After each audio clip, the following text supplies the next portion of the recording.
In the beginning, there was nothing. No time, no form, no sound, only a vast, silent emptiness. And then, light appeared.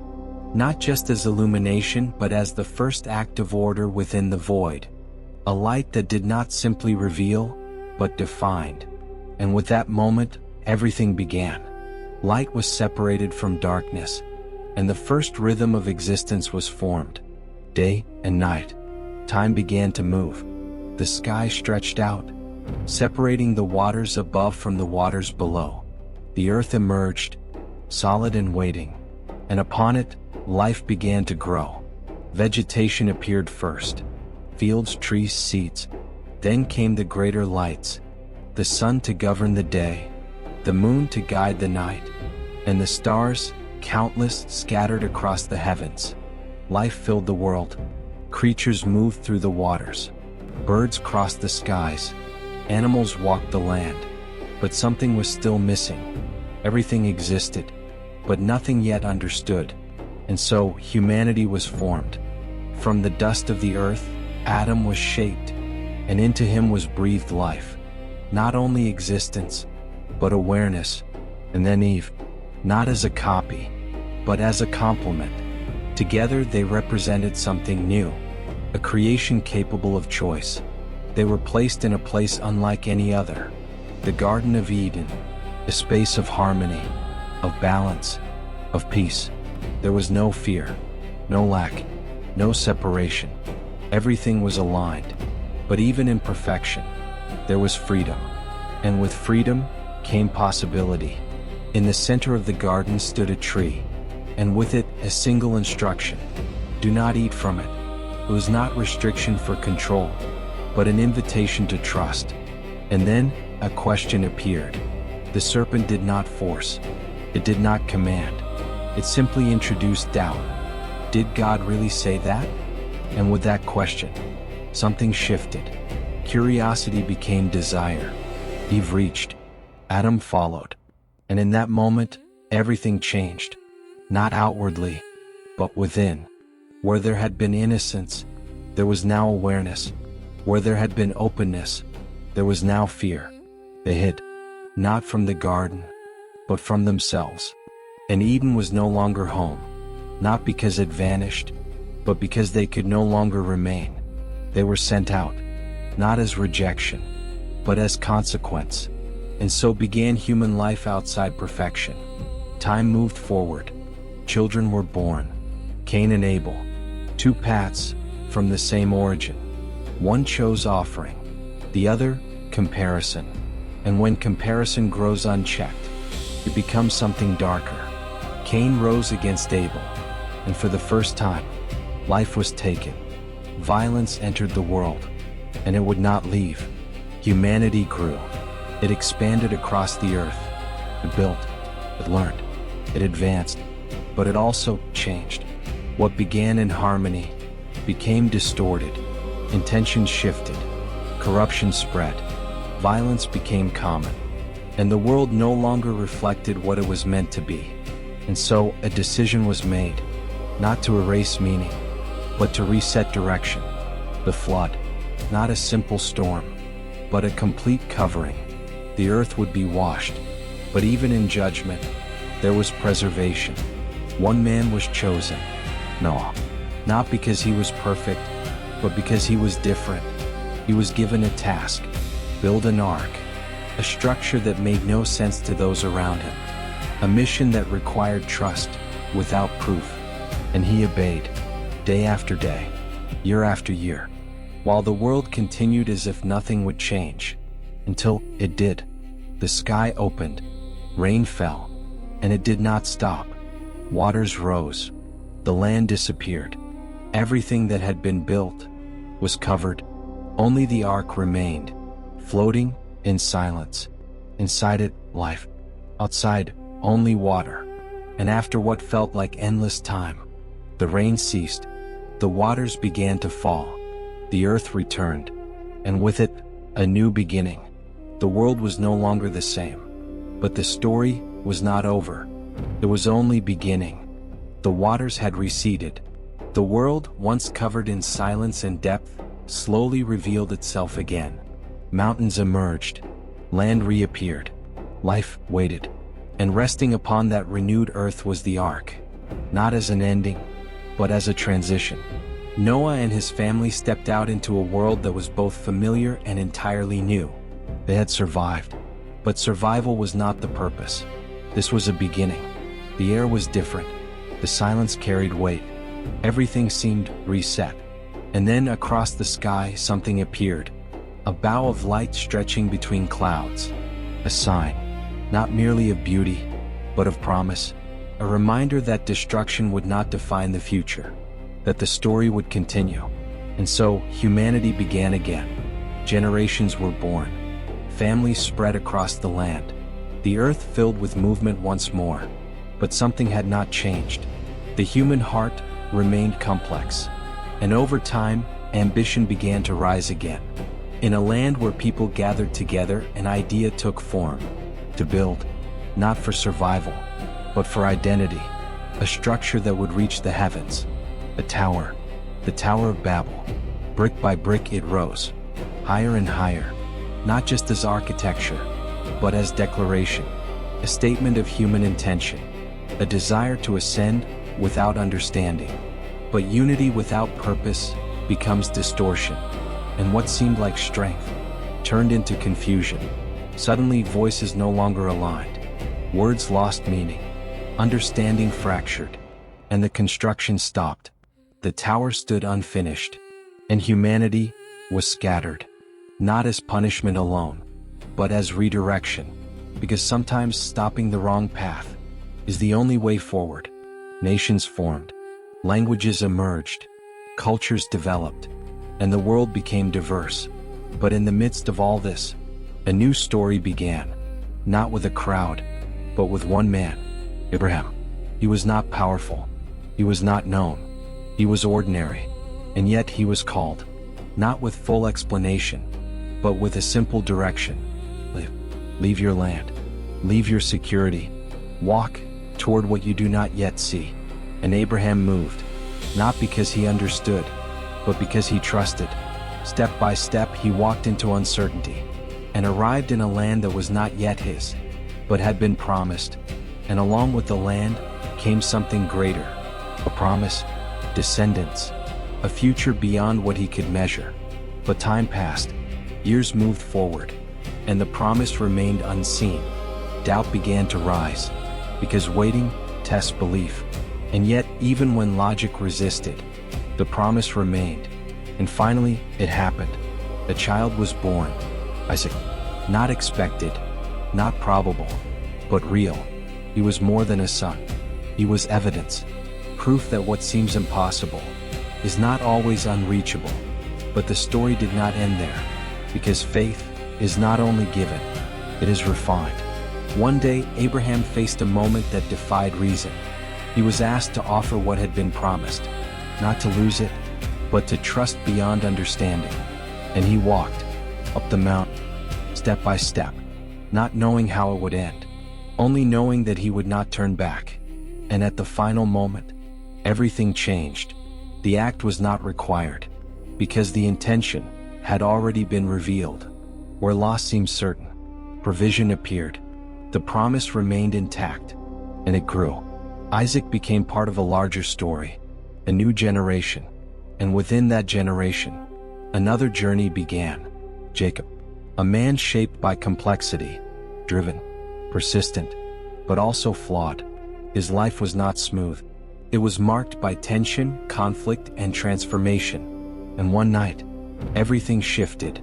A struggle, not with a visible enemy, but something deeper. Jacob wrestled, not to win, but to understand. And when the night ended, he was not the same. Because some battles are not meant to be conquered, but to change us. His name changed, and with it, his identity.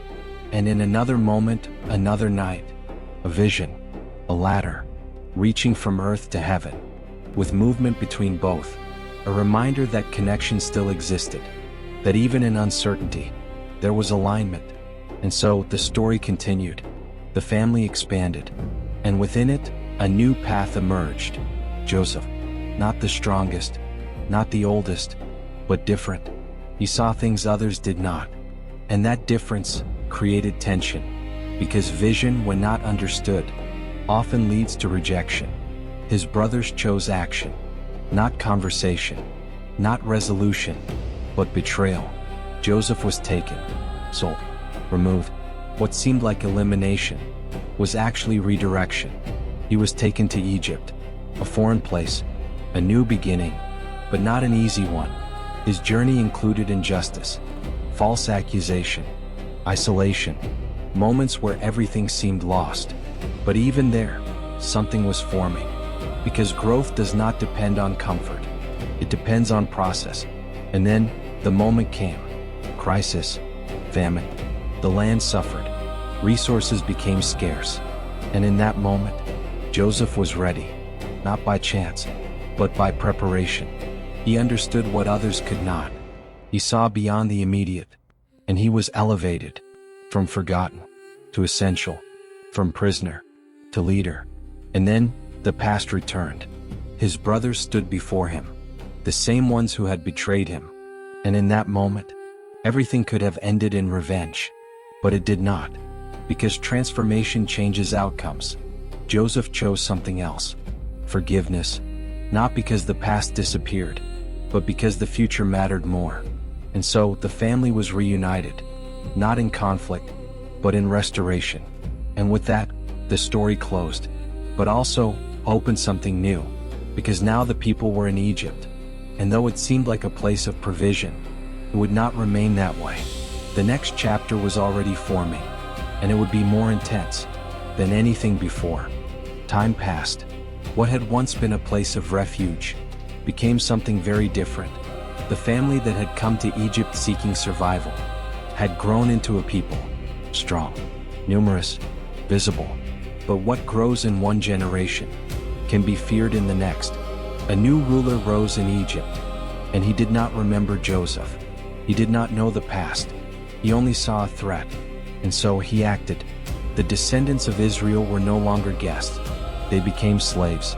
Their days were no longer their own. They built cities, but had no place within them.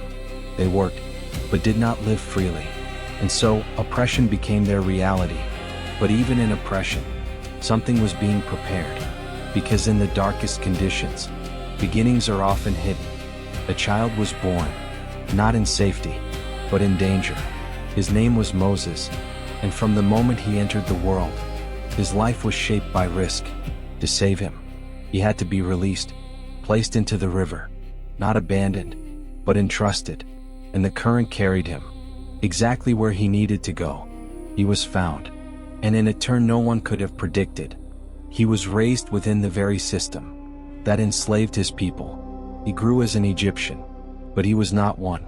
And eventually, he saw the truth. He saw the suffering. He felt the injustice, and he reacted. But he acted too soon, and so he fled. He left behind everything: position, identity, security, and entered the wilderness. There, everything slowed down. No noise, no pressure, just time. Time to reflect, time to transform. And in that silence, something appeared. A bush, burning, but not consumed. Not ordinary fire, but something else. A presence, a call, not to observe, but to respond. Moses was chosen, not because he was ready, but because he was willing. The mission was clear: return, confront power, set your people free. But it would not be simple. Pharaoh would not yield. And so, the signs began. Not one, not two, 10. Each one more intense than the last. Water turned to blood. The land filled with creatures. Darkness covered everything. These were not random events. They revealed something deeper. Power has limits, but even then, resistance remained, until the final moment, the last night. A clear instruction: be ready, because change was coming. And that night, everything shifted. The people left, not as wanderers, but as a nation in motion. But freedom is never unchallenged. Pharaoh changed his mind, and the pursuit began. The people moved forward, but ahead of them was the sea, and behind them, the army. No visible escape, no clear solution, only a moment where everything seemed lost. And then, the sea opened, not symbolically, not slowly. It opened, walls of water rose, a path appeared, and the people walked through, not because it made sense, but because they trusted. And when the waters returned, there was no turning back. Freedom had been established, but leaving is not the same as becoming. The wilderness awaited, a place without structure, without certainty. And there, the real transformation began, because external freedom means little if the mindset remains unchanged. Hunger came, and with it, doubt. But provision followed, not from the ground, but from above. Manna, enough for each day, no more, no less. A constant reminder, trust instead of control. The journey continued, and then the mountain, Sinai, covered in cloud, fire, and sound, a place of encounter. There, something greater was given, not just direction, but identity. The 10 Commandments, not restrictions, but structure, a way to live, a way to be. But even after everything they had seen, doubt returned. While Moses was on the mountain, impatience grew, and they did what was familiar. They created an idol, the golden calf, not because they didn't know, but because they forgot. And that revealed the deeper challenge, not leaving Egypt, but removing Egypt from within. Still, the story moved forward. Something new was built, the tabernacle, a place of presence, not fixed, but moving, because presence was not tied to location, but to relationship. And the journey continued, but not without mistakes. They approached the promised land. They saw it, they explored it, and returned with two perspectives, fear and faith, and they chose fear. And that choice extended the journey, not because the destination was unreachable, but because they were not ready. So the wilderness became a school, a process, a transformation. There were difficult moments, moments where solutions seemed unusual, like the bronze serpent, a symbol, simple, yet powerful, because sometimes the answer is not in understanding, but in trusting. Time passed, a generation changed, and Moses reached his end, not in failure, but in completion. He saw the land, but did not enter, because his role was not to arrive, but to lead.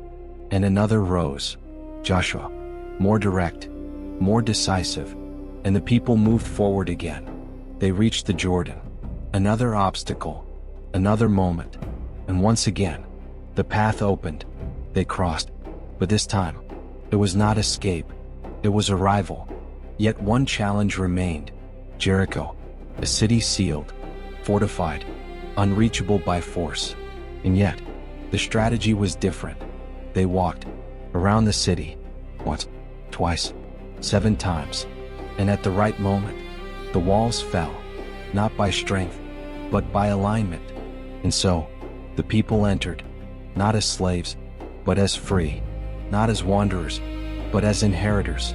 But the story did not end there, because possessing land is not the same as sustaining purpose, and what came next would test them even more deeply. The people had arrived. After the wilderness, after the process, after the waiting, they were finally in the promised land. But arrival was not the end. It was the beginning of a new challenge. There was no central leader, no unified structure. Each tribe lived according to its own direction. And when there is no shared vision, conflict begins. This was the time of the judges, leaders who rose in moments of crisis, not kings, not permanent rulers, but temporary answers to recurring problems.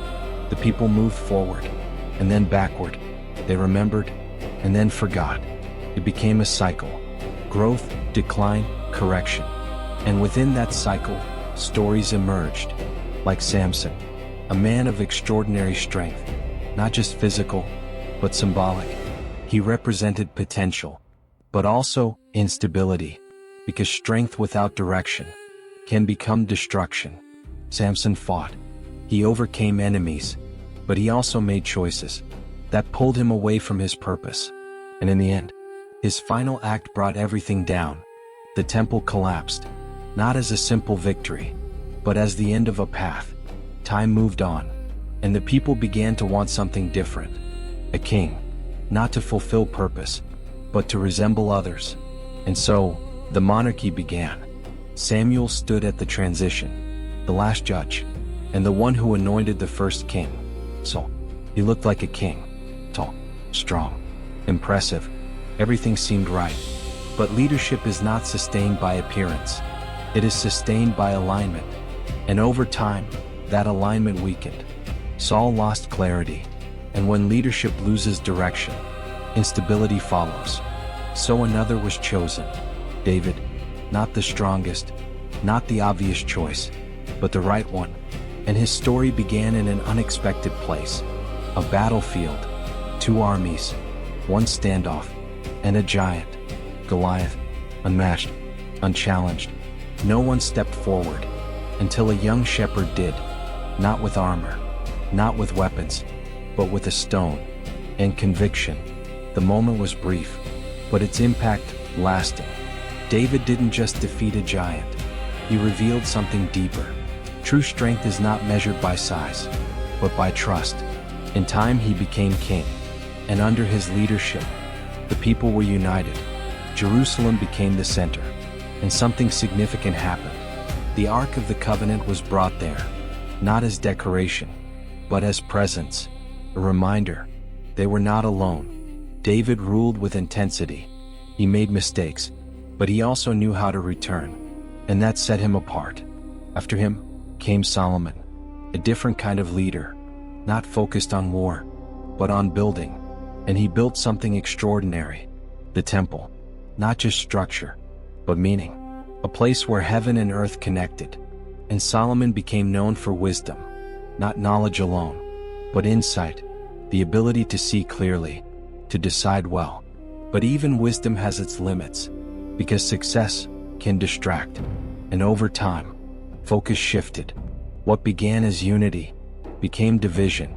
The kingdom split, Israel and Judah, no longer one direction.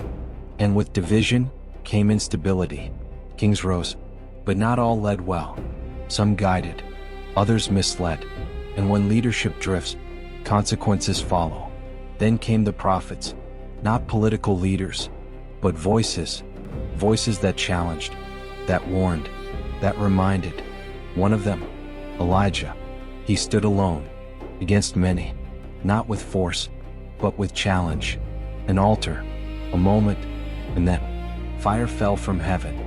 Not spectacle, but confirmation. But even then, things did not fully change. The struggle continued. Elijah did not end like others.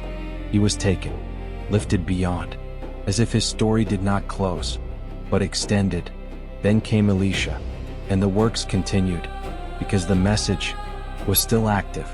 Isaiah spoke, not through signs, but through words, clear, direct. But the people did not listen, and eventually, the consequences came. Jerusalem fell, not suddenly, but progressively. The temple was destroyed.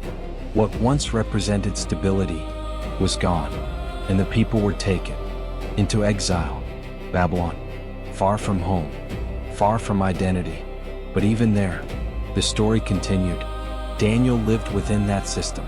He did not lose himself, and when tested, in the lion's den, he remained steady, and that steadiness protected him. Others faced fire, a furnace, real, intense, but they were not alone, and they came out unchanged, because presence is not tied to place, it is tied to connection. Time passed, and the exile ended. The people returned, not as strong, but more aware. The temple was rebuilt, not as grand, but still meaningful, because it was never about size, but about purpose.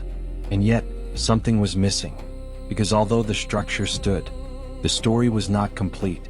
The people waited, not for another king, not for another system, but for something deeper, something promised. And slowly, silence began to settle. The temple stood once again, its structure rebuilt, its rituals restored. From the outside, it seemed complete, but something had changed. The form was there, but the intensity was not the same. The people had returned from exile. They had suffered. They had learned. They had rebuilt. But now, they faced something different. Not a visible enemy, not a direct threat, but something more subtle. Time without answers. The great prophets were gone. The voices that once guided, warned, and confronted had fallen silent, and in their place, there was quiet. Not an empty silence, but a heavy one. A silence filled with anticipation, as if something was about to happen, but had not yet begun. Meanwhile, the world kept changing. Empires rose and fell. The Persian influence faded, and a new force emerged, the Greek Empire. With it came new ideas, new ways of thinking, new cultural structures. The world expanded, it connected, it transformed. But not all transformation strengthens. Some creates tension. The people found themselves between external influence and internal identity, and within that tension, resistance emerged. The Maccabean revolt, not merely political, but deeply personal, because when identity is threatened, response becomes inevitable. This was not just a fight for land, but for meaning, and in the midst of that struggle, the temple was purified again, restored, not just physically, but symbolically, an attempt to realign with what had been lost. But even after that, the world did not stop moving. Another shift came. Rome. More structured, more organized, more controlling. The system became clearer. Order increased, but freedom did not. The people were not enslaved like before, but they were not fully free either. They lived in between. And in that space, expectation grew. The ancient prophecies still existed, not as distant memory, but as living promise. There was talk of someone coming, a Messiah, not just a leader, not just a king, something different, someone who would not only change systems, but transform essence. But time passed, and nothing happened. Generation after generation, the waiting continued. Some believed, others questioned, and many adapted, because when answers delay, people learn to live without them. The silence was not easy, because when clarity is absent, the mind fills the gaps. Some held tightly to tradition, others leaned toward new influences, and slowly, identity blurred. But even in the silence, something was forming. Not visible, not obvious, but real, because the story had not stopped. It was building momentum. The people lived between two realities, what had been promised, and what had not yet appeared, and that tension remained constant. They did not know when, they did not know how, but they knew something was coming. And then, after so much time, something happened. Not in public, not in power, but in a quiet place. An announcement, a presence, not to a crowd, but to one man, Zechariah, a priest, not extraordinary, but faithful.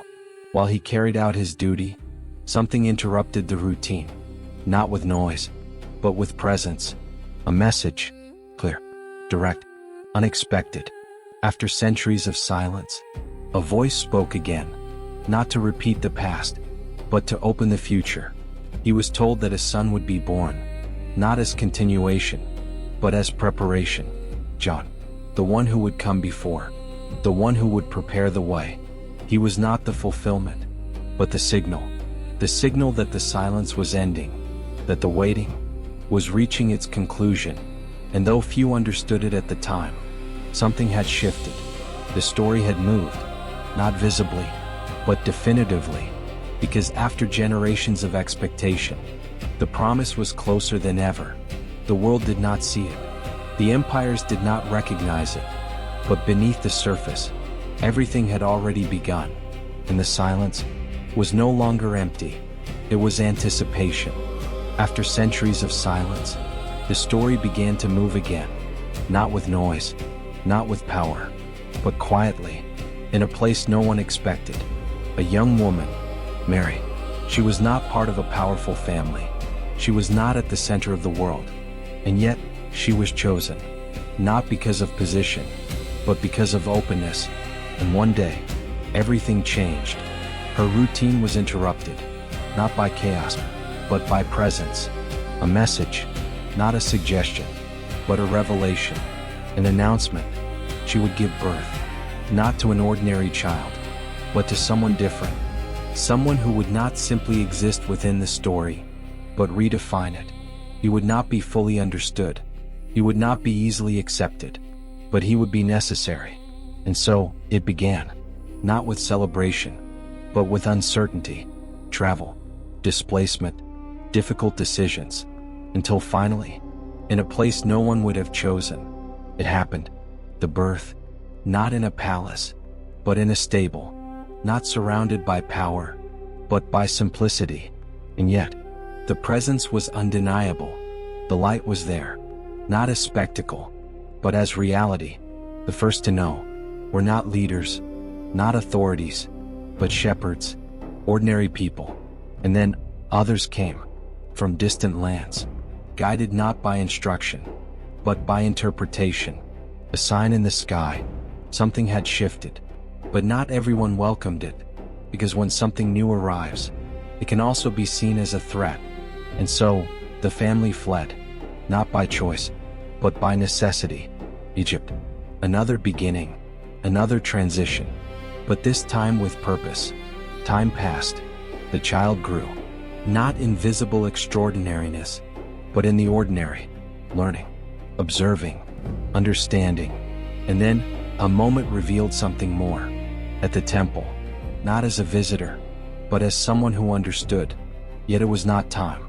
And so, he waited, until the moment came, the baptism, not a beginning, but a declaration, a shift. And then, the desert, not to escape, but to confront, temptations, not physical, but internal, power, control, recognition. Each one answered, not with force, but with clarity. And then, the movement began, not with announcement, but with action. People were called, not the most qualified, but the most willing, fishermen, ordinary individuals. And together, they began to move, not toward a location, but toward purpose. And along the way, things happened. Water became wine, not as performance, but as sign. Crowds gathered, not because they had to, but because something drew them. And then words, simple yet profound. The Sermon on the Mount, not imposed, but offered, not controlling, but transforming. People listened, not out of duty, but because something resonated. And then, the miracles, not to impress, but to reveal. Food multiplied. What was insufficient became enough. People were fed, not only physically, but internally. And then, the sea, unstable, unpredictable, and someone walking across it, not to prove power, but to teach trust, because the real challenge was not the storm, it was doubt. There were moments of revelation, like the Transfiguration, where what was hidden became visible, but not to everyone, only to those prepared, because not everything is revealed at once. And so, the movement grew, but so did resistance, because what transforms also disrupts, and what disrupts is often opposed, until the final stage began. Jerusalem, the entrance, not as conquest, but as signal. The crowd responded, but did not fully understand. And then, the final meal, not just gathering, but meaning, not just presence, but transition. The tone shifted, the weight increased, and then, the garden, Gethsemane, not noise, but intensity. The final decision, not avoidance, but acceptance. And then, everything accelerated. Arrest, trial, judgment, and finally, the cross, not symbol, but reality. Pain, silence, darkness. It seemed like the end, but it was not, because 3 days later, something changed. The tomb, empty, not forced open, but transformed. Death was not the conclusion, it was the turning point, and those who had doubted began to see. Not everything, but enough. And then, the ascension. Not departure, but transition. Not an ending, but a new beginning. The story was not over. It had simply taken a new form. The story did not end at the ascension. Did not stop. It expanded. What had once been centered in one person now moved through many. And then, it happened. Pentecost. Not a quiet moment, but an eruption. A sound, like rushing wind, unseen, yet undeniable. And then, fire. Not destructive, but transformative. Flames appeared, resting upon each of them, not to consume, but to awaken. Those who had once hesitated, now spoke. Those who had once followed, now led, not through training, but through transformation. And the movement began to spread. Peter spoke, not with fear, but with clarity, and his words carried weight. People listened, not because they had to, but because something had shifted. And that shift did not stop, because what is real moves. And so the message expanded, but not without resistance, because growth invites opposition. Persecution began, not occasional, but persistent. And among those opposing was one man, Saul, certain, focused, convinced he was right. But on a road, everything changed. A light, not only external, but internal. A complete interruption, sudden, total. Saul fell, not in defeat, but in revelation. And when he rose, he was no longer the same. His name changed, Paul, and with that, his direction, from persecutor to messenger, and his impact was profound. He did not remain in one place. He moved, city to city, culture to culture, and everywhere he went, the message expanded, no longer confined to one people, but open to all. And that changed everything, because this was no longer a local story. It was becoming global. But expansion comes with cost. To be part of this was not easy. There was no safety, no certainty, only conviction. And still, they continued, because what they had experienced could not be ignored. Time passed, and the message reached places it had never been before. But then, the story shifted again, deeper, more symbolic, more complex. A man, John, isolated, on an island, not by choice, but by consequence. And there, he received something, not instruction, but vision, not simple, but layered. Images, symbols, scenes beyond the present, yet not entirely of the future either. Something more, a revelation, not only of events, but of realities, of forces unseen, that shape what is seen. And what he saw was intense. There was conflict, between light and darkness, between order and chaos. There were figures, beasts, thrones, crowds beyond number, all filled with meaning, not to confuse, but to reveal that reality is deeper than what appears, and that everything has direction. And yet, within all of it, something remained constant: hope. Because even in the most intense moments, the outcome was not uncertain. The story was not out of control. And then, the vision moved forward, beyond conflict, beyond struggle, towards something new. A city, not built by human hands, descending, clear, radiant. The New Jerusalem, not just symbol, but fulfillment. A place where what was broken is restored, where what was divided is united, where what was incomplete is made whole. And with it, a new reality, not just a new place, but a new condition, a new heaven, a new earth, not because the old had no value, but because it had completed its purpose. And now, something greater began. No more pain, no more loss, no more separation, not as escape, but as transformation. And so, the story that began with light ended in light, but not the same light. At the beginning, it was creation. Now, it was completion. Everything that came before, every step, every fall, every rise, was part of something greater. Nothing was wasted. Nothing was random. All of it had meaning. And now, it could be seen. Not completely, but clearly enough.